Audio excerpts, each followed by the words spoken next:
তিন সঙ্গীর সঙ্গে ১২ সন্তান রয়েছে ইলন মাস্কের। তার সন্তানরা এমন সব জায়গায় পা রেখেছে যা অনেকের জন্য কেবল স্বপ্ন।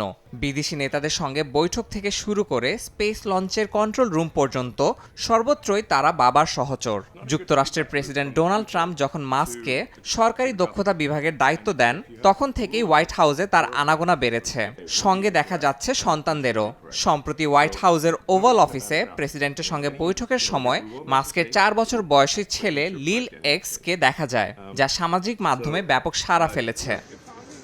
শুধু হোয়াইট হাউস নয়, মাস্কের সন্তানদের দেখা গেছে তুরস্কের প্রেসিডেন্টের সঙ্গে বৈঠকে। প্রেসিডেন্ট এরদোয়ানকে দেখা যায় তার সন্তানকে ফুটবল উপহার দিতে। এছাড়া চলতি সপ্তাহেই ভারতের প্রধানমন্ত্রী নরেন্দ্র মোদীর সঙ্গে বৈঠকে মাস্কের সঙ্গে ছিলেন তার ৩ সন্তান। বিশেষজ্ঞদের মতে, সন্তানদের এভাবে জনসমক্ষে নিয়ে আসা মাস্কের একটি কৌশল। এতে তার ভাবমূর্তি আরও মানবিক হয়ে ওঠে এবং রাজনৈতিক পরিমণ্ডলে গ্রহণযোগ্যতা বাড়ে।